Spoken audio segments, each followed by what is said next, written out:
আসতে পেরে আমি অত্যন্ত আনন্দিত।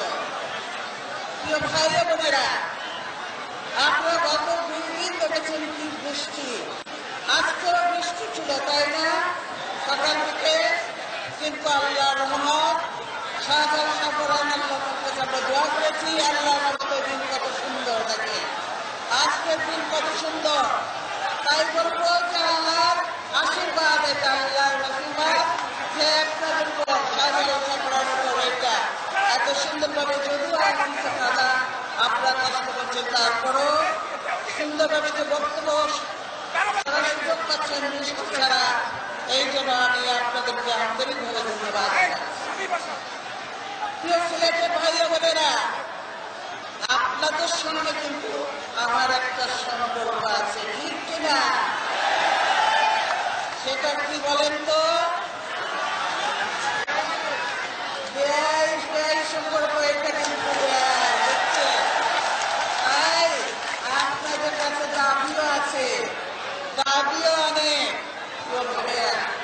আমি বিশ্বাস করি শহীদ জিয়াউর রহমান এই সিলেটে যুদ্ধ করেছিলেন, মুক্তিযুদ্ধ করেছিলেন, এই সংসদ নবীনতার সঙ্গে ছিল। সেজন্য সিলেটে আবার এসেছি, বারবার আসি, এই মনেরটা নেই। আজকে আপনারা দেখেন, আমি বলবো সিলেটবাসীকে আমি ধন্যবাদ জানাবো এই জন্য যে আপনারা এই সিলেট থেকে মেয়র নির্বাচিত করে আওয়ামী লীগকে একটা হলুদ কার্ড দেখাইছেন, একবার দেখাইছে। আগামী দিনে ইনশাআল্লাহ যখন নিরপেক্ষ সরকারের অধীনে নির্বাচন হবে, সব সিটগুলি এবার 18 দলীয় জোটকে দিয়ে লাল কার্ডটা দেখাবেন ইনশাআল্লাহ। এইটা এখন পকেটে রাখেন।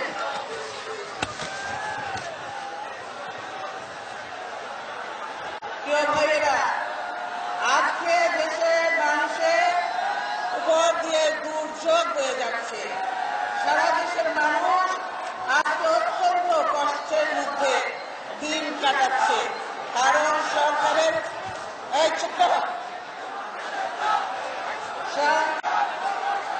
সরকারের অত্যাচার, জুলুম, অনাচার আজকে সব কিছু ছাড়িয়ে গেছে। প্রতিনিয়ত এই সরকার মানুষের উপর অত্যাচার চালাচ্ছে।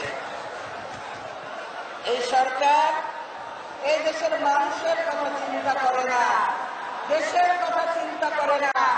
কয়েকদিন আগে খুলনায় গিয়েছিলাম, সেই বৃষ্টির মধ্যে মানুষ দাঁড়িয়ে, বিশাল জনসভা, বৃষ্টির মধ্যে মানুষ দাঁড়িয়ে বক্তব্য শুনেছে। সেখানে কি আমরা একটা কথা বলেছিলাম বিদ্যুৎ আমাদের দরকার, সেখানে বিদ্যুৎ কেন্দ্র হওয়া দরকার। কিন্তু সরকার যে এখন যেখানে বিদ্যুৎ কেন্দ্র করছে, কয়লা বিদ্যুৎ কেন্দ্র রামপাল, সেই জায়গাটা ঠিক নয়। কেন? তার কাছে সুন্দরবন। এই বিদ্যুৎ কেন্দ্র যদি রামপালে হয়, তাহলে আমাদের সুন্দরবন শেষ হয়ে যাবে, জীববৈচিত্র্য ধ্বংস হয়ে যাবে। আমাদের সমস্ত পশু যত আছে, আমাদের রয়্যাল বেঙ্গল টাইগার থেকে আরম্ভ করে, হরিণ থেকে আরম্ভ করে, আমাদের কুমির, আরো যত রকমের পশু আছে, পাখি আছে, সব ধ্বংস হয়ে যাবে। শুধু তাই নয়, এগুলি আমাদের দেশ থেকে ওই দিকে চলে যাবে এবং সমস্ত গাছ পড়ে যাবে, পানি শুকিয়ে যাবে, নদীর পানি লবণাক্ত হয়ে যাবে, খুলনা শহর সহ সারা দেশে পানি নষ্ট হয়ে যাবে। তাই বিদ্যুৎ কেন্দ্র প্রয়োজন, কিন্তু রামপালে বিদ্যুৎ কেন্দ্র নয়, অন্য কোন সুইটেবল জায়গায় রেখে বিদ্যুৎ কেন্দ্র করেন। আমাদের কোনো আপত্তি নাই, বিদ্যুৎ আমাদের প্রয়োজন, বিদ্যুৎ কেন্দ্র করার প্রয়োজন। কিন্তু রামপালে আপনি বিদ্যুৎ কেন্দ্র আজকে উদ্বোধন করেছেন, উদ্বোধনী ওখানেই শেষ হতে হবে। এটা করতে দেওয়া যাবে না ওখানে, কারণ দেশে পরিবেশ নষ্ট করে এইভাবে কোনো কিছু করা যেতে পারে না। দেশের মানুষ শেষ হয়ে যাবে যদি এই বিদ্যুৎ কেন্দ্র হয়। সুন্দরবন ধ্বংস হয়ে যায় কেন? এখানে 16 কোটি 17 কোটি মানুষের বসবাস। সেই দেশে এরকম এত বড় একটা যদি সুন্দরবনের মতো একটা বন ফরেস্ট যদি ধ্বংস হয়ে যায় তাহলে কি পরিবেশ বিপর্যয় হতে পারে সেটা আপনি চিন্তা করেন। জলবায়ুর ব্যাপক পরিবর্তন হবে। এই জন্য ভারতে এই বিদ্যুৎ কেন্দ্র কয়লা বিদ্যুৎ কেন্দ্র করার চেষ্টা করেছিল। তারা তাদের দেশে কোনো জায়গা পায় নাই। তাদের দেশের জনগণ বাধা সৃষ্টি করেছিল বলে সেই দেশে করতে না পেরে আর বাংলাদেশের ধারে এসে চেপেছে। কিন্তু বাংলাদেশের জনগণ আর এই যে যুবক যারা যারা তাদেরকে সজাগ হতে হবে, সচেতন হতে হবে, ঐক্যবদ্ধ হতে হবে, দায়িত্ববোধ নিতে হবে, দায়িত্ব নিতে হবে, দায়িত্ববোধের পরিচয় দিতে হবে। এই বিদ্যুৎ কেন্দ্র হলে আমরা কেউ রক্ষা পাবো না, দেশ রক্ষা পাবে না। তাই বিদ্যুৎ কেন্দ্র হতে দেওয়া যায় না। তারপরে শুধু তাই নয়, এই সিলেটেরও একই অবস্থা। যদি ওখানে টিপাইমুখ বাঁধ হয় সিলেটের কি অবস্থা হবে আপনারা জানেন তো। সেটা টিপাইমুখ বাঁধ আপনারা চান? টিপাইমুখ বাঁধ চান না। এই ইলিয়াস আলী টিপাইমুখ বাঁধ নিয়ে আন্দোলন করছিল, আপনাদের মনে আছে? তার জন্য ইলিয়াস আলীকে আজকে গুম হতে হয়েছে। আমরা সরকারের কাছে জানতে চাই, আমরা সরকারের কাছে জানতে চাই, আমরা সরকারের কাছে জানতে চাই ইলিয়াস আলী কোথায়? আমরা বারবার বলেছি ইলিয়াস আলীকে ফিরিয়ে দেন আমাদের কাছে। ইলিয়াস আলী বারবারের একটি আপনারা নির্বাচিত করেছেন। ইলিয়াস আলী আমাদের সাংগঠনিক সম্পাদক, সেই ছাত্র জীবন থেকে বিএনপি করে আসছে। সেই ইলিয়াস আলীকে জানে একজন সাহসী নেতা। ইলিয়াস আলী একজন দলের ভালো নেতা, ভালো সংগঠক। সেজন্য অন্যায়ের বিরুদ্ধে প্রতিবাদ করতে জানে, নিজের দেশকে ভালোবাসে, নিজের জেলাকে ভালোবাসে। নিজের জেলার ক্ষতি হবে টিপাইমুখ বাঁধ করলে, এখানে পরিবেশ বিপর্যয় হবে, এই সিলেটের নদী শুকিয়ে যাবে সব, এবং বন্যা হলে যে বাঁধ কোন রকম ভাবে সিলেট শহর ভেসে যাবে। সেজন্য ইলিয়াস আলী প্রতিবাদ করেছিল, তার জন্য তাকে গুম হতে হয়েছে। তাই প্রিয় ভাই বোনেরা, আমি বলবো যে আমাদেরকে এখন জাগার সময় এসেছে, আমাদেরকে প্রতিবাদ করার সময় এসেছে। এই সরকারের হাতে আমরা আর নির্যাতিত হতে চাই না। প্রিয় ভাই ও বোনেরা, আপনারা দেখেন বিএনপির বহু নেতা কর্মীকে তারা গ্রেফতার করে জেলে পুরেছে। এমনকি আমি এটাও বলবো, এই জামাত ইসলামের ইয়াং নেতা, যে শিবিরের নেতা তাকে দেলোয়ার, তাকে কিভাবে তার উপর অত্যাচার করেছে আমি নিজে ছবি দেখেছি। তাকে যেভাবে টর্চার করা হয়েছে, কোর্টে এনেছে সেই ছেলেটা, ভালো ছেলেটা, ইয়াং ছেলে, সে হাঁটতে পারে না, পঙ্গু করে দিয়েছে তাকে। এইটা কি দেশ চালানো নমুনা? এইকে অত্যাচার করার জন্য মানুষকে তারা একে ভোট দিয়েছিল, ভোট দেয় না। তারা তো চুরি করে ক্ষমতায় এসেছে, সেজন্য তাদের মধ্যে কোনো দেশপ্রেম নেই। প্রিয় ভাই ও বোনেরা, এই সরকার বলে তাদেরকে আরেকবার সময় দিতে, তাদেরকে এই যে 5 বছর সময় পেয়েছে, আপনাদের কাছে যেসব ওয়াদা করেছিল কোন ওয়াদা কি পালন করেছে? কোন ওয়াদা পূরণ করে নাই, ওয়াদা পূরণ করে নাই। কি ওয়াদা বলেছিল না যে ঘরে ঘরে চাকরি দিবে? আপনাদের ঘরে ঘরে চাকরি দিয়েছে? ঘরে ঘরে চাকরি দেয় না। আজকে এই যুবকরা সব বেকার। এমনকি আমরা মুসলমান, মধ্যপ্রাচ্যের সঙ্গে আমাদের এমন সম্পর্ক তৈরি করেছে, মধ্যপ্রাচ্যে আমাদের লোক যাওয়া বন্ধ হয়ে গেছে। এখন আমাদের আরব আমিরাতে ভিসা পর্যন্ত দেয় না, সৌদি আরব কোন লোক আমাদের দেয় না। এই হলো সরকার। মালয়েশিয়া মুসলমান দেশটা, মালয়েশিয়াতেও কোন বাংলাদেশি নেয় না, এই সরকার কোনো চাকরি দিতে পারে না। এই সরকারের আমলে কেমন জিনিসপত্রের দাম বেড়েছে। সেনা কথা দিয়েছিল আপনাদেরকে 10 টাকা কেজি চাল খাওয়াবে, 10 টাকা কেজি চাল দিয়েছে? দেয় নাই। কাজী মিথ্যাবাদী সরকার। এই সরকার না বলেছিল কৃষকদেরকে বিনামূল্যে সার দেবে, দিতে পেরেছে? দিতে পারে নাই। শুধু তাই নয়, সারের মূল্য 3 গুণ বাড়িয়েছে বিএনপি সরকারের আমল থেকে। এই যে আমার সরকারের আমাদের দলের যে সেক্রেটারি জেনারেল কৃষিমন্ত্রী ছিল, 3 গুণ দাম বেড়েছে সারের, বীজের এবং সব কিছু। তারপরে বিদ্যুতের কি অবস্থা আজকে? বিদ্যুৎ বলে কুইক রেন্টাল বিদ্যুৎ করবে, তাহলে সবাই নাকি বিদ্যুৎ পাবে। কুইক রেন্টাল বিদ্যুৎ করেছে নিজেদের পকেটে পয়সা পুরার জন্য, জনগণকে বিদ্যুৎ দেওয়ার জন্য নয়। এবং বিদ্যুতের দাম কয়েক গুণ বাড়িয়েছে, ঠিক কিনা? কয়েক গুণ বাড়িয়েছে, কিন্তু দেশের মানুষ বিদ্যুৎ পায় না। আপনারা বিদ্যুৎ পান? বিদ্যুৎ পায় না ঠিক মতো। ফলে সারা দেশে একই অবস্থা। ফলে শিল্প কলকারখানা বন্ধ হয়ে যাচ্ছে, শিল্প কলকারখানা বন্ধ হয়ে যাচ্ছে এবং দেশি বিদেশি কোনো বিনিয়োগ হচ্ছে না। দেশি বিদেশি বিনিয়োগ একদম বন্ধ। আর যেগুলো আছে সেগুলো গ্যাসের অভাবে, বিদ্যুতের অভাবে কলকারখানা ঠিক মতো চলে না।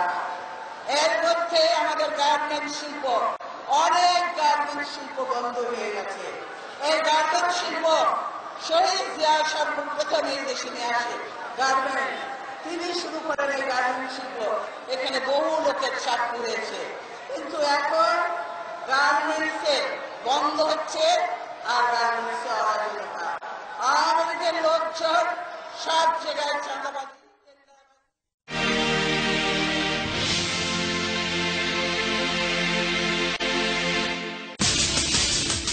সিলেটে 18 দলীয় জোটের জনসভায় ভাষণ দিচ্ছেন বিরোধী দলীয় নেতা বেগম খালেদা জিয়া। যুদ্ধাপরাধীদের বিচার বাংলার মাটিতে হবে, বিএনপি নেত্রী ঠেকাতে পারবেন না, কুষ্টিয়ার জনসভায় প্রধানমন্ত্রী। নারায়ণগঞ্জে বন্দরে ওয়াসার পানি পান করে 4 জনের মৃত্যু, অসুস্থ অবস্থায় হাসপাতালে ভর্তি আরও 3 শতাধিক।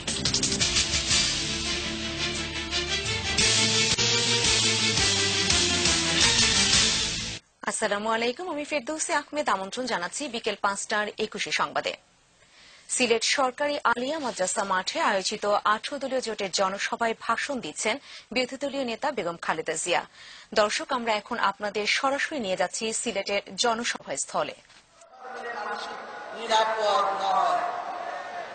এই দেশে আমরা সকল ধর্মের মানুষ বাস করি এবং আমাদের সম্পর্ক অত্যন্ত সুন্দর। আমাদের সম্পর্ক, আমরা সকল ধর্মের মানুষের সমান অধিকারে বিশ্বাস করি। মুসলমান দেশ হলো, মেজরিটি মুসলমান দেশ হলো, অন্যান্য ধর্মের বুকে ধর্মগোবিন্দকে আমরা সম্মান করি, তাদের ধর্মকে। সেজন্য কিন্তু আমরা কেউ কারো ধর্মের কোনো বাধা সৃষ্টি করি না। আমরা বলি দেশ আমাদের সকলের, কিন্তু ধর্ম যার যার নিজের। সেই জন্য যার যার ধর্ম সে সকল সেখানে তুলে নেয়। কিন্তু এই আওয়ামী লীগ সবসময় সকল ধর্মের মানুষের উপরে নির্যাতন করে। এই আওয়ামী লীগের সময় দেখেছে মসজিদে তালা ঝুলতে দেখেছে, এই আওয়ামী লীগ সময় দেখেছে হিন্দুদের মন্দিরে তাদের হামলা করতে দেখেছে, হিন্দুদের বাড়িঘর উঠাতে দেখেছে। এই আওয়ামী লীগের সময় দেখেছে এই যে চট্টগ্রামে বৌদ্ধ মন্দিরে আক্রমণ দেখেছে, ঠিক কিনা? আমি ঠিক কথাগুলো ঠিক বলছি? মন্দিরে হামলা করছে, এরা কারা? সব আওয়ামী লীগের লোকজন করেছে। এই হলো আওয়ামী লীগ। কোন ভাবে এই আওয়ামী লীগ খ্রিস্টানকে তাদের গির্জার করে বোমা হামলা করে মানুষ হত্যা করেছে। এই হলো আওয়ামী লীগ। যারা নিজের ধর্মকে বসে, নিজের ধর্মকে সম্মান করে না, তারা অন্য কোন ধর্মের মানুষকেও সম্মান দিতে জানে না। আপনারা দেখেছেন এই আওয়ামী লীগ বলে হাসিনা বলে তাদেরকে আরেকবার সুযোগ দেয়। তাহলে এইবার সুযোগ দিয়েছে, এইবার যা পারি সব খেয়েছি। ব্যাংক খেয়েছি, 5টা ব্যাংক, রাষ্ট্রায়ত্ত ব্যাংক দেউলিয়া করেছে, 5টা রাষ্ট্রায়ত্ত ব্যাংক। সোনালী ব্যাংক এমন দেউলিয়া করেছে, বিশেষজ্ঞরা বলছে এই সোনালী ব্যাংকে আমরা যে অবস্থায় রেখে এসেছিলাম সোনালী ব্যাংকে, সেই অবস্থায় ফিরে আসতে গেলে 309 বছর লাগবে। 309 বছর লাগবে। আমরা কেউ জীবিত থাকবো না, কি হবে আল্লাহ জানে। কাজে এই আওয়ামী লীগ ব্যাংক খেয়েছে, এই আওয়ামী লীগ দেশের সব প্রতিষ্ঠান ধ্বংস করেছে, এই আওয়ামী লীগ তার শেয়ার মার্কেট খেয়েছে, এই আওয়ামী লীগ হলমার্ক খেয়ে দুর্নীতি করেছে, ডেস্টিনি দুর্নীতি হয়েছে। এই আওয়ামী লীগের সময় পদ্মা সেতু হয় নাই, সব টাকা চুরি করে বিদেশে পাচার করেছে। কিনারা এই করে শান্ত হয় নাই, পেট এখনো ভরে নাই, সেজন্য আরেকবার সুযোগ দেন। এই যে এখন তো যা খাইছি খাইছি, আগামীবার আসলে দেশটারে খেয়ে নেবে, বুঝছেন? দেশ করে খাওয়া দেশটারে আর রাখবে না। কাজে আওয়ামী লীগকে সময় দেওয়া মানে, সুযোগ দেওয়া মানে দেশটাকে শেষ করে দেওয়া। কাজে এই সুযোগ আর দেওয়া যায় না, দিতে পারে না। প্রিয় ভাইয়েরা, আপনারা দেখেননি আওয়ামী লীগ ক্ষমতায় বসেছে 2009 সালের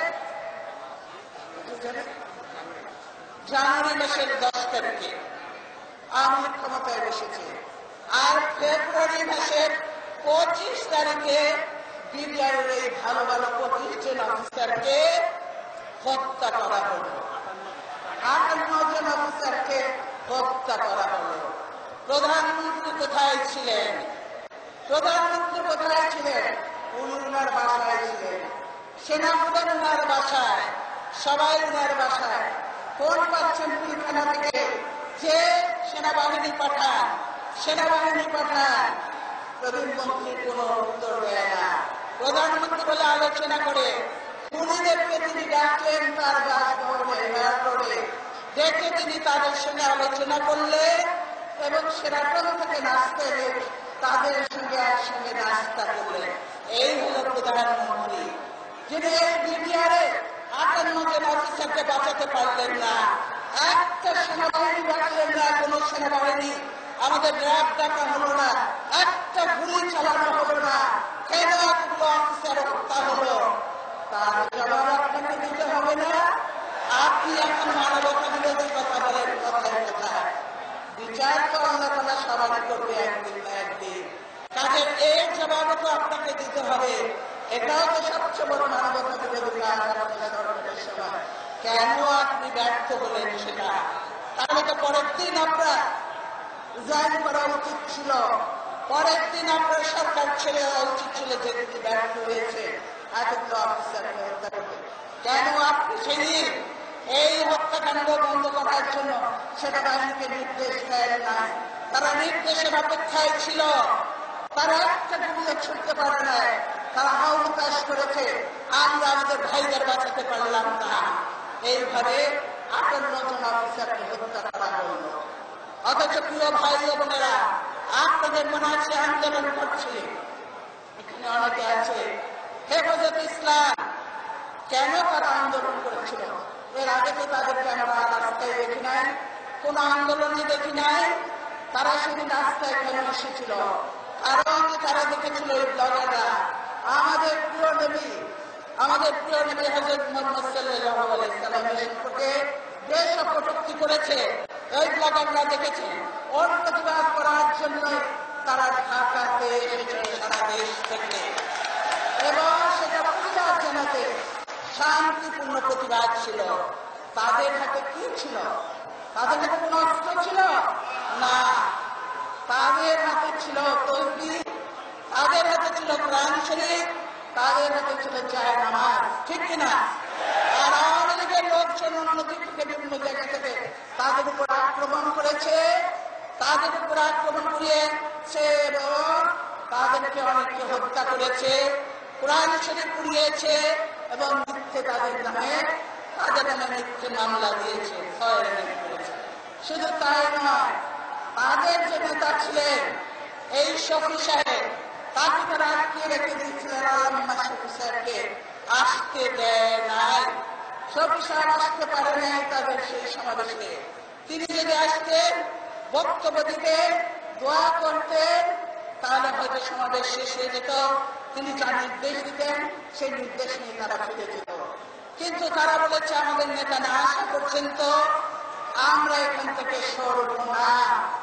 কেন? আমাদের নবীর উপরে এত বড় অপমান আমরা সহ্য করতে পারি না। সেই ব্লগাররা কোথায়? তারা তাদেরকে কাউকে ধরে না, তাদের মামলা হয় না। যে দুই একটাকে জনগণের চাপে ধরেছিল, আবার ছেড়ে দিয়েছে তাদেরকে।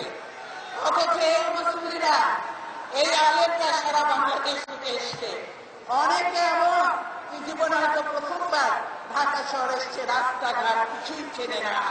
তারা এসছে শাপলা চত্বরে, তারা কেউ রাতের বেলায় জিকির করছে, কেউ কোরআন শরীফ করছে, কেউ হয়তো ঘুমিয়েছিল। সেই ঘুমন্ত অবস্থায় দেখেছেন যে রাস্তার বাতি বন্ধ করে, টেলিভিশন চ্যানেল বন্ধ করে কিভাবে তাদের উপরে গুলি চালানো হয়েছে। বহু আলেমকে হত্যা করা হয়েছে। রাস্তায় রক্ত ভেসে গিয়েছিল। এবং কিন্তু প্রধানমন্ত্রী মিথ্যে কথা বলে কোন গুলি চালায় না। পত্রিকা বলেছে 1,55,000 রাউন্ড গুলি চালানো হয়েছিল। বিটিআরের জন্য একটা গুলি চলল না। আর এই আলমদের নিরস্থালনদের উপরে 1,55,000 গুলি চালালেন আপনি কি মানুষ? আপনি নিজেকে মুসলমান হিসেবে দাবি করেন? কিভাবে দাবি করেন আপনি? তাকে এই হলো তাদের মুসলমান নমুনা, এই হলো তাদের দেশপ্রেম, এই হলো তাদের নমুনা। কাজে এই আওয়ামী লীগকে বিশ্বাস করা যায় না। আমি বলছি, এই আওয়ামী লীগ হলো সাপের থেকেও খারাপ। সাপকেও বিশ্বাস করা যায়, পুষ্পে সাপ পোষণে, কিন্তু আওয়ামী লীগকে বিশ্বাস করা যাবে না। এই হলো প্রিয় ভাইয়েরা। শুধু তাই নয়, কিছু কথায় বলে এখন বিদেশিদের একটা কথা শুনে কি বলে, আওয়ামী লীগ ক্ষমতা থেকে গেলে নাকি এই দেশ জঙ্গিবাদে ভরে যাবে, এই দেশ জঙ্গিবাদে ভরে যাবে। আওয়ামী লীগ ক্ষমতা থেকে গেলে নাকি এই দেশে অন্য ধর্মের মানুষের উপরে অত্যাচার হবে। আমি বলি, এগুলো সব বানোয়াট, এগুলো সব বানোয়াট। এই যে আওয়ামী লীগ ক্ষমতায় থাকলে এই দেশে জঙ্গিবাদের উত্থান হয়। আওয়ামী লীগ যখন ক্ষমতায় ছিল, তখনই যশোরে উদীচীর উপরে বোমা হামলা হয়েছিল। আওয়ামী লীগ যখন ক্ষমতায় ছিল, সিপিবির মিটিং পল্টনে বোমা হামলা হয়ে বহু লোককে হত্যা করা হয়েছিল। আওয়ামী লীগ যখন ক্ষমতায় ছিল, তখন রান্না বটমূলে উদীচী পহেলা বৈশাখে ওই শিল্পীদের উপরে হামলা করা হয়েছিল। আওয়ামী লীগ যখন ক্ষমতায় ছিল, গোপালগঞ্জে গির্জায় বোমা হামলা হয়েছিল। আওয়ামী লীগের সঙ্গে বোমা হামলা হয়। আর এই সন্ত্রাসী তারা এই সন্ত্রাসী এদেরকে আওয়ামী লীগ ধরে নাই, একটা সন্ত্রাসীকেও ধরে নাই। বোমা হামলা হয়েছে, অত্যাচার হয়েছে, মানুষ করেছে, কিন্তু কাউকে ধরে নাই। বিএনপি ক্ষমতায় আসার পর এরা কখন হয়েছে? এরা কারা গঠন করেছিল? কেন গঠন করার প্রয়োজন হয়েছিল? র্যাব আমরা গঠন করেছিলাম যে এই সন্ত্রাস দমন করার জন্য র্যাব গঠন করেছিলাম। এবং সকল সন্ত্রাসীকে, ওই যে বাংলা ভাই বলেন, আব্দুর রহমান বলেন, আরো কি বলেন, সবগুলাকে বিএনপি 4 দল যে ছিলাম তখন আমরা ধরেছিলাম, অন্য কেউ ধরে না। সাজা আমরা দিয়ে এসেছি, কার্যকর করেছি এরা। কাজে আমরা সন্ত্রাসী বিশ্বাস করি না। বিএনপির কাছে কোনো সন্ত্রাসীর জায়গা নেই। বিএনপি শান্তি এবং উন্নয়নের রাজনীতিতে বিশ্বাস করে। শান্তি এবং উন্নয়নের রাজনীতি বারবার করেছি, আবারও করব। কাজে যে আমরা বলেছি, আমরা সন্ত্রাসকে কঠোরভাবে দমন করবো। কোনো সন্ত্রাসীর জায়গা বাংলাদেশে বা বিএনপি বা আত্মদলে হবে না, কোনো সন্ত্রাসীর জায়গা হবে না। এই আওয়ামী লীগ আর জঙ্গিবাদের কথা বলে। মুসলমানরা কেউ জঙ্গি নয়, যারা সত্যিকারে মুসলমান তারা জঙ্গি নয়। যারা এই কাজগুলা মুসলমান না নিয়ে তারা এইসব মানুষ হত্যা করে আমাদের নামে মিথ্যা প্রচারণা চালায়। বাংলাদেশ হলো একটা শান্তির দেশ, সম্প্রীতির দেশ বাংলাদেশ। এই দেশে কোনো অন্যায়, জুলুম, অবিচার, সন্ত্রাস মাথা ছাড়া দিতে দেওয়া হবে না। প্রিয় ভাই, এই দেশে অন্য ধর্মের মানুষও আছে।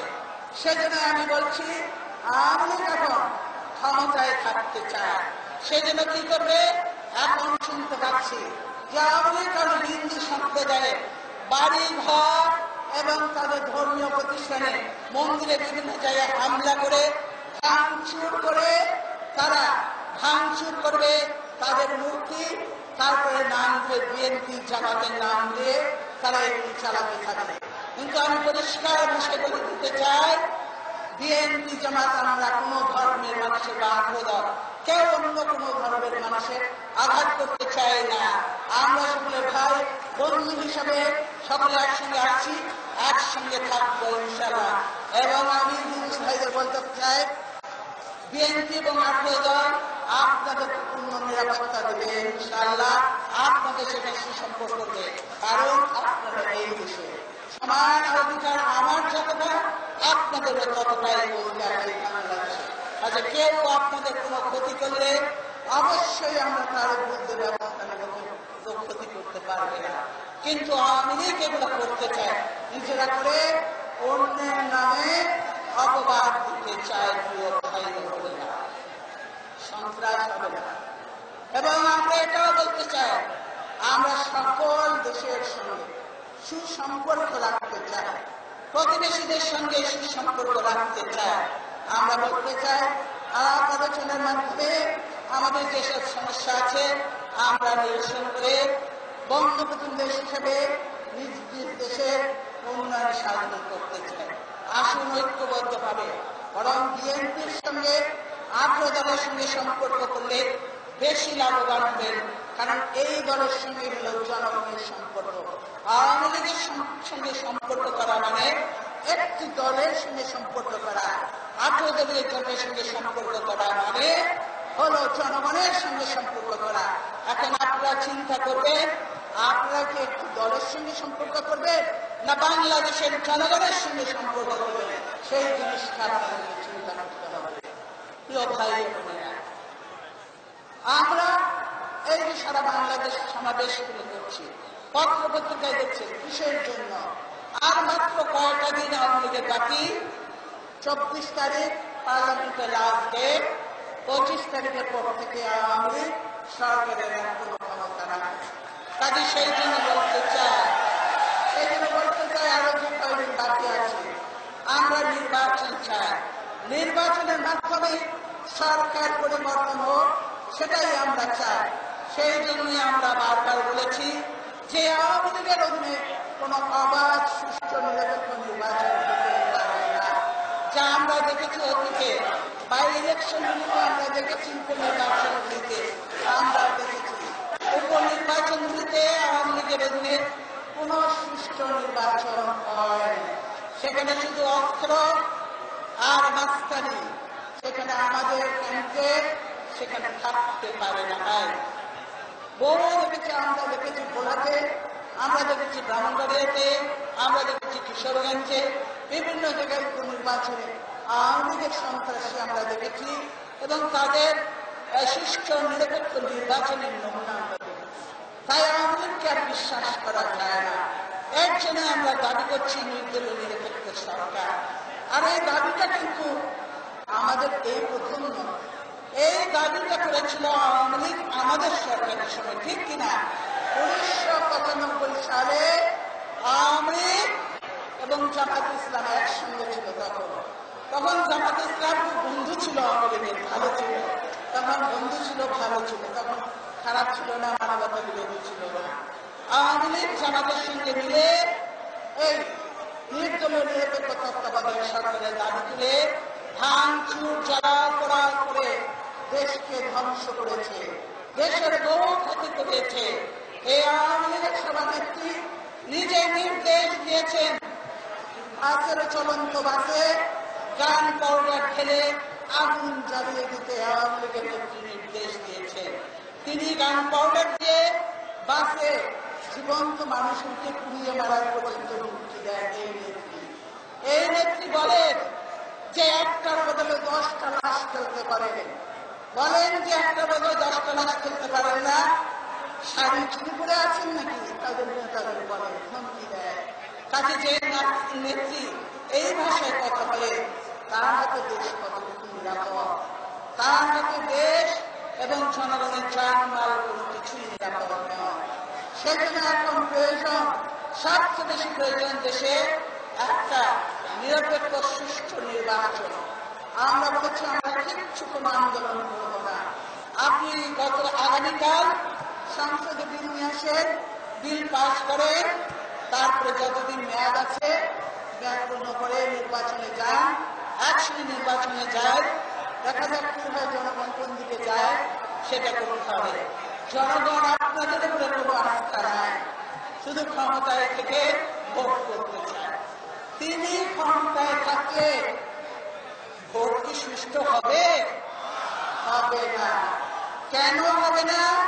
তার কারণ এই প্রশাসন তার কথা শুনতে বাধ্য হবে। প্রশাসন ডিসিরা হল রিটার্নিং অফিসার, সব ডিসিদেরকে নির্দেশ দেবে তিনি ক্ষমতায় থেকে তিনি যা বলবেন সেইভাবে করতে। তারপরে তারপরে হলো টিওনারা ওসিরা, তারপরে হলো যে আমাদের ইয়ে আছে এখন এসপিরা সব তার কথা শুনবে। তারপরে আমাদের যে এই যে বিচার বিভাগ আছে, বিচার বিভাগ তাদের কথা অনুযায়ী কাজ করবে। কারণ নিরপেক্ষ সরকার থেকে তার কথা শুনত, কিন্তু যেহেতু নিরপেক্ষ সরকার নয়, তার জায়গায় হাসিনা বসে আছে, কাজে তখন হাসিনার কথা শুনব। আগে তিনি নিরপেক্ষ নির্বাচন করতে পারবেন না, দেবেন না। তারপরে আপনারা দেখেন বিচার বিভাগ আজকে নিরপেক্ষ নয়, বিচার বিভাগ নিরপেক্ষ ভাবে দায়িত্ব পালন করতে পারে না। কারণ সরকারের ওই আইন মন্ত্রণালয় যা নির্দেশ দেয়, আদেশ দেয়, সেই অনুযায়ী তারা তাদের দায়িত্ব পালন করে। সেই জন্য বিচার বিভাগ আজকে নিরপেক্ষ ভাবে বিচার করতে পারছে না। বিধায় জনগণ আজকে আমরা আজকে ন্যায় বিচার থেকে বঞ্চিত। প্রিয় ভাইয়েরা, তারপরে এই যে নির্বাচন কমিশন একটা আছে, এই নির্বাচন কমিশন বানিয়েছেন নিজেদের পছন্দ মতো লোক বসিয়ে। এই নির্বাচন কমিশন পুরা সরকারের আজ্ঞাবহ একটি নির্বাচন কমিশন। এই যখন যেটা বলে সেটা দিশা দিশা দিশা এইসবের একটা মেরুদণ্ডহীন আজ্ঞাবহ নির্বাচন কমিশনকে দিয়ে কোনদিন সুষ্ঠু নিরপেক্ষ নির্বাচন হতে পারে না। সেজন্যই আমরা বলেছি যে এইগুলো পরিবর্তন করতে পারে শুধুমাত্র নির্দলীয় নিরপেক্ষ সরকার হলে। এইগুলো পরিবর্তন হলে একটা সুষ্ঠু নির্বাচনের পরিবেশ তৈরি হতে পারে, তখন সমান সমান হবে। এখন যদি আপনি ফুটবল খেলবেন, আপনার মাঠটা একদিকের মাঠটা খুব মসৃণ, আরেকদিকে মাঠ উঁচু নিচু অগ্র থাকো, তাহলে তারা কি সেই খেলায় জিততে পারবে? কখনো পারবে না। সেজন্যই খেলতে গেলে এই যে লেভেল প্লেইং ফিল্ড করছে, সমান সমান হতে হবে, দুই পক্ষ একদম মসৃণ হতে হবে, তাহলেই শুধুমাত্র সম্ভব ও সেই নির্বাচনে জনগণের রায় প্রতিফলিত হবে। প্রিয় ভাইয়েরা, সেজন্যই আমরা নির্দলীয় নিরপেক্ষ সরকার দাবি করেছি। আপনারা আজকে হাসিনাকে প্রশ্ন করেন, আজকে আপনি বলেন নির্বাচন, আপনি সংবিধান সংশোধন করেছেন, কেন সংবিধান সংশোধন করলেন? কি এমন প্রয়োজনীয়তা দেখা দিল? আপনি তখন থেকে ঠিক করে রেখেছিলেন এই দায় ক্ষমতায় আসলে সংবিধানকে এমন ভাবে পরিবর্তন করব যাতে আজীবন ক্ষমতায় থাকতে পারে। সেই জন্য এই পরিবর্তন হয়ে গেছে। বাকশালী কায়দায় পরিবর্তন করে একদলীয় শাসন কায়েম করতে চায়। সেজন্য আর যদি বলেন বিচার বিভাগ, সেই বিচার বিভাগকে বলে দিয়েছিল যে আরো দুই টার্ম 2 টার্ম নির্দলীয় নিরপেক্ষ সরকারের অধীনে নির্বাচন হতে পারে বলে দিয়েছিল। সেই কথাটা কেন আপনি শুনলেন না? সেইটা কেন আপনি বাদ দিয়ে গেলেন? তাহলে যদি আরো 2 টার্ম হতো আমাদের কোনো আপত্তি ছিল না। তারপরে আমরা আলোচনা করে ঠিক করতাম কি টাইপের সরকার দিয়ে নির্বাচন হবে। আপনি সেটাও বাদ দিয়ে গেলেন, কারণ আপনি জানেন ক্ষমতায় বসে আপনি যে অপকর্মগুলি করেছে, যে অন্যায় যে অত্যাচারগুলি করেছে, সেই অন্যায় অত্যাচারের জন্য আপনি জনবিচ্ছিন্ন হয়ে গেছেন। সেজন্যই আজকে আপনি ক্ষমতা থেকে ছাড়তে চান না, ক্ষমতায় থেকে নির্বাচন করতে চান। আপনাকে জিজ্ঞাসা করি, 2007 সালে সংবিধান অনুযায়ী কেম হাসানের অধীনে নির্বাচন হওয়ার কথা ছিল। সংবিধান অনুযায়ী, এখন কথায় কথায় সংবিধান দেখায়, তখনও তো সংবিধানে ছিল প্রধান বিচারপতি যিনি রিটায়ার করবেন তার অধীনে নির্বাচন হবে। আপনি সেটা মানলেন না কেন? আপনি সেটা না মেনে কেম হাসানকে বললেন বিএনপির লোক। কেম হাসান বিএনপির লোক নয়, তিনি একজন রিটায়ার্ড বিচারপতি, তার অধীনে নির্বাচন করতে রাজি হলেন না। আপনারা ইলেকশন কমিশনকে বললেন বিএনপি, আর আপনাদের অধীনে, আর আপনাদের কেম হাসান ছিল একজন প্রধান বিচারপতি। আপনি হলেন আওয়ামী লীগের সভানেত্রী। আওয়ামী লীগের সভানেত্রীর অধীনে কি করে নির্বাচন হতে পারে যদি কেম হাসানের অধীনে না হয়? কাজে আপনার অধীনে নির্বাচন এই জন্য হতে পারে না, হতে দেওয়া হবে না। তাই বলছি 2007 সালের নির্বাচন যদি মানতেন তাহলে আমরাও আজকে আপনার মধ্যে মেনে নিতাম, কিন্তু সেই পরিবেশ আর নেই। আপনাকে বিদায় নিতেই হবে এবং এই দেশে নির্বাচন হতেই হবে। আমি সেখানে বলতে চাই, প্রিয় ভাইয়েরা, আওয়ামী ভয় দেখায়, এগুলো এই যে বড় গলায় কথা বলে, চিৎকার করে কথা বলে, এগুলো ভয় পাওয়ার লক্ষণ, বুঝছেন? ওই যে যখন আপনারা অন্ধকার পথ দিয়ে যান না, তখন যখন একলা চারিদিকে শুনশান, তখন অন্ধকার, তখন চিৎকার করে করে গান গান আজ ভয়ভীত করার জন্য। আওয়ামী লীগের সভানেত্রীর এই অবস্থা। এখন চারপাশে কেউ নেই, শুধু একটা অন্ধকার অন্ধকার, সেটাকে চিৎকার করে কথা বলে বলে ওই দলের নেতা কর্মীদের একটু সাহস দেওয়া। আর এটাই হলো তার। কিন্তু তিনি যত চিৎকারে করুক না কেন, যত জোর গলায় আওয়াজ করুক না কেন, এই নির্বাচন হতে দেওয়া হবে না। আওয়ামী লীগের অধীনে কোন নির্বাচন হবে না, হাসিনার অধীনে কোন নির্বাচন হবে না। নির্বাচন হবে নির্দলীয় নিরপেক্ষ সরকারের অধীনে নির্বাচন হবে ইনশাআল্লাহ। আমি বলবো নির্দলীয় নিরপেক্ষ সরকারের অধীনে নির্বাচন হতে হবে। এই জন্য প্রয়োজন কি, আওয়ামী যদি এককভাবে নির্বাচন করতে চায় তাহলে কিন্তু সারা পৃথিবী বলেছে এককভাবে নির্বাচন কোনো গ্রহণযোগ্যতা পাবে না। আওয়ামী লীগকে বলতে চায় আপনারা গ্রহণযোগ্যতা পাবেন এককভাবে নির্বাচন, আর এককভাবে নির্বাচন করতে দেওয়া হবে না। আপনারা জানেন যে সারা বাংলাদেশে কতগুলা নির্বাচনী বুথ হয়, তাই না? নির্বাচনী বুথ হয় না, প্রত্যেক সেন্টার হয় না, কেন্দ্র হয় না। আমি আপনাদেরকে বলতে চাই আজকে, আমি এককভাবে যদি নির্বাচন করতে যাই সারা বাংলাদেশে কেন্দ্র ভিত্তিক আপনারা সর্বদলীয়ভাবে জনগণকে নিয়ে আপনারা সংগ্রাম কমিটি গঠন করবেন।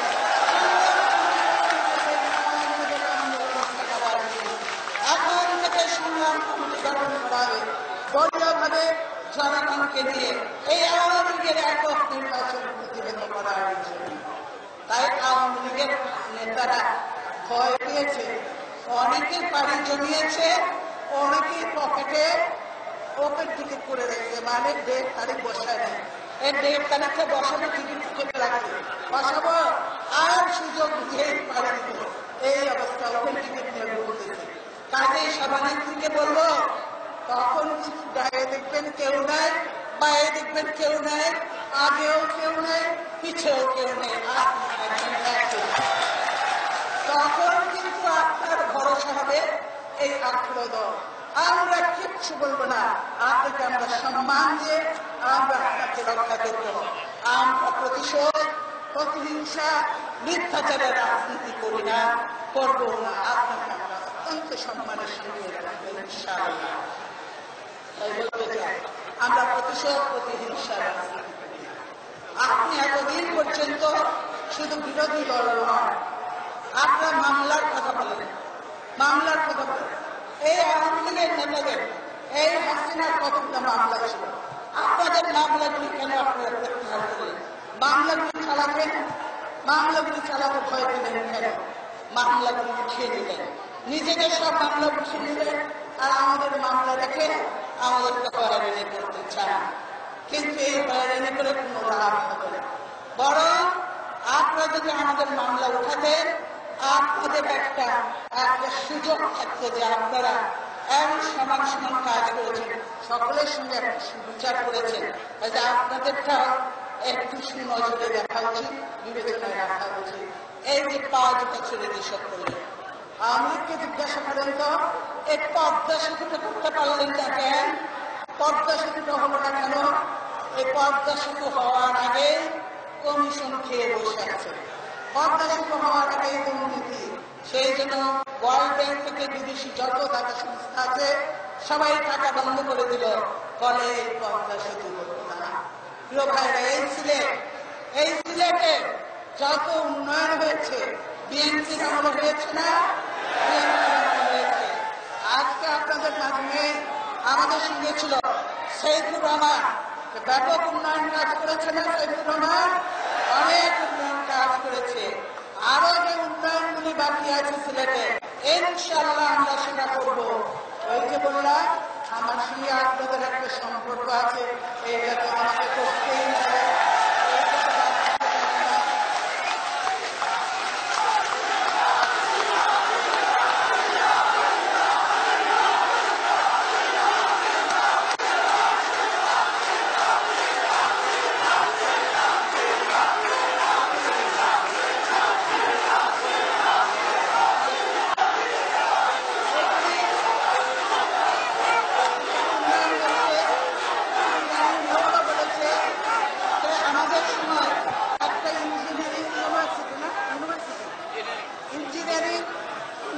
ইউনিভার্সিটি একটা করে ইউনিভার্সিটি করার কথা ছিল, কাজ কিছু হয়েছিল, তারপরে সরকারের বন্ধ করে দিয়েছে। ইনশাআল্লাহ আমরা সরকারে আসলে সেই কাজটা আমরা পূরণ করবো। এই সিলেটের ব্যাপক রাস্তা কাজ করবো। এই ঢাকা সিলেট 4 লেন বিশিষ্ট রাস্তা হবে। ঢাকা থেকে এই সিলেট থেকে চট্টগ্রাম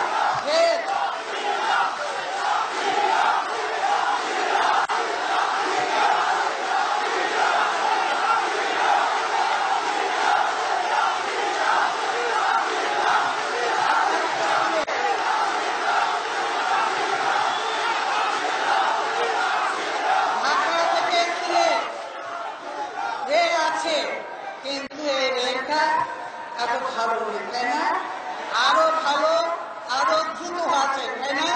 সেই জন্য আমরা ইনশাআল্লাহ ক্ষমতায় আসলে দ্রুতগামী রেল 3 ঘন্টার মধ্যে ঢাকা সিলেট পৌঁছতে পারে এবং সুন্দর সেই ট্রেনের ব্যবস্থা করব।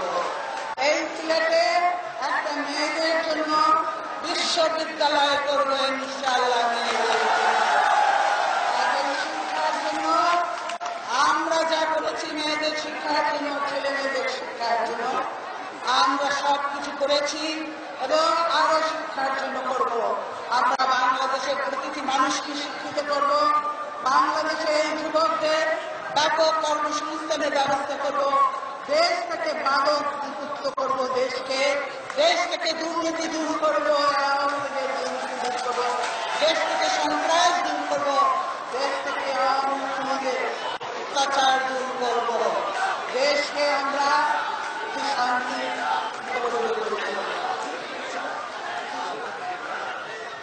আর একটা জিনিস, আমি চায়নায় গিয়েছিলাম, তখন চায়নার নেতাদের সঙ্গে বর্তমানে যে রাষ্ট্রপতি তার সঙ্গে আমার কথা হয়েছিল এবং তার সঙ্গে বলেছিলাম আমরা বাংলাদেশে ব্যাপক উন্নয়ন করতে চাই, আমাদের কর্মসংস্থান আছে, এবং আমরা বলছিলাম আমাদের ডিপ সিপোর্টের প্রয়োজন আছে। ইনশাল্লাহ জোট ক্ষমতায় গেলে ডিপ সিপোর্ট যেমন হবে তেমনি ভাবে চাইনিজ এখন বাংলাদেশে বিনিয়োগ করতে চায়, একক জায়গা যায়। সেই জন্য সিলেটে একটা ইপিজেড করা হবে, যাতে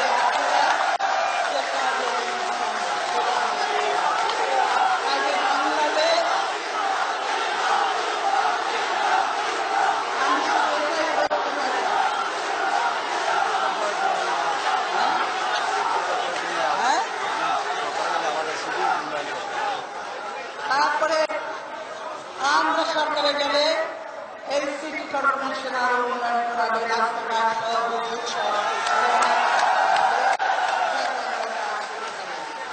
আমরা শুধু বলতে চাই, আমরা ক্ষমতায় গেলে শুধু সিলেট নয়, আমাদের চিন্তা সারা বাংলাদেশকে নিয়ে।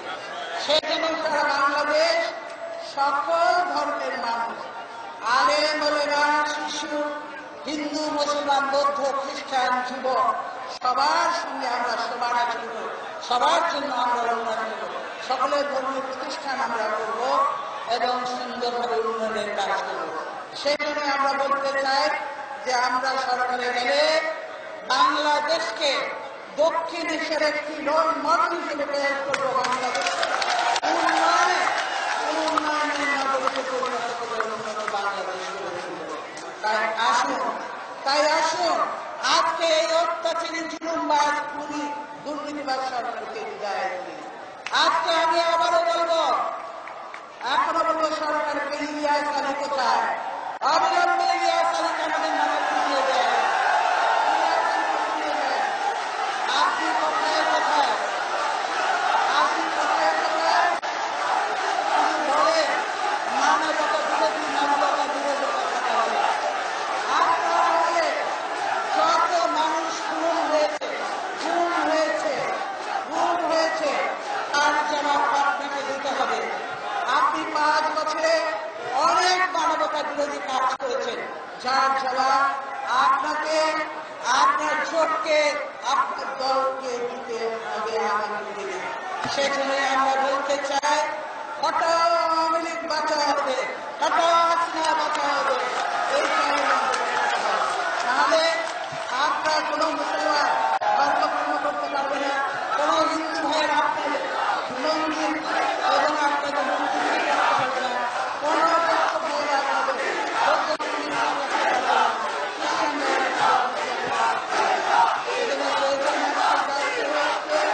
এবং আপনাদের সকলকে নির্দেশ এখন আমরা বলতে চাই, আগামী 25 তারিখে 25 তারিখ থেকে আমরা এই অন্য সরকার যদি নির্বাচিত সরকার না দেয়, তাহলে আমাদের আন্দোলন শুরু হবে। এবং আমরা প্রশাসনকে বলতে চাই যে প্রশাসনের ভাইরা দেশের কথা চিন্তা করবেন, মানুষের কথা চিন্তা করবেন। পুলিশ ভাইদের, সিভিল প্রশাসনকে, অন্যান্য প্রশাসনকে কারোর উপরে কোনো জুলুম করতেছেন, নির্যাতন, অন্যায় রূপে গালা করবেন না, কারণ আপনারাও থাকতে লেগেছে, আমরাও থাকবো। আর এর উপর অত্যাচার হলে তার কোনো সুফল ভালো হবে না। আমাদেরকে বলতে চাই, আপনারা ক্ষমতায় থেকে বহু লোককে ওএসডি করেছে, বহু লোককে ক্ষমতাচ্যুত করেছে, বহু লোককে চাকরিচ্যুত করেছে। আর নয়, আপনারা বলেন বিএনপি ক্ষমতায় আসলে আপনারও তাদেরকে চাকরি খেয়ে ফেলবো সরকারি কর্মকর্তাকে। আমি বলতে চাই, বিএনপি ক্ষমতায় আসলে কারো কোনো চাকরি খাওয়া হবে না, বরং যাদের ওএসডি করেছে, অন্যায়ভাবে চাকরি থেকে বরখাস্ত করেছে, চাকরি থাকা সত্ত্বেও তাদেরকে পুনরায় চাকরিতে পুনর্বহাল করে দেশকে উন্নয়নের ধারে এগিয়ে নেওয়ার জন্য আমরা সকলে মিলে কাজ করবো ইনশাআল্লাহ। এবং অতীতে আমরা সফল হয়েছি, এইবারও আমরা সফল হব আমার বিশ্বাস। দেশের মানুষ মুক্তিযুদ্ধ করে দেশ স্বাধীন করেছে, শহীদ জিয়াউর রহমান স্বাধীনতা ঘোষণা করেছে, মুক্তিযুদ্ধ করেছে, এই সিলেটে যুদ্ধ করেছিল, এই সিলেটের সঙ্গে আমাদের বিশেষ সম্পর্ক। তাই সিলেটবাসীকে আবারও বলবো যে আসুন এই থেকে আমরা আমাদের যাত্রা শুরু করি। ইনশাআল্লাহ আমরা কোনোদিন আমরা ব্যর্থ হইনি, আগামীতেও ব্যর্থ হব না। এই বৃষ্টি বাদল উপেক্ষা করে আপনারা টাকার মধ্যে দাঁড়িয়ে একজন বক্তব্য শুনেছেন, সেজন্য আপনাদের সকলকে ধন্যবাদ দিয়ে আজকের বিদায় নিচ্ছি। ইনশাল্লাহ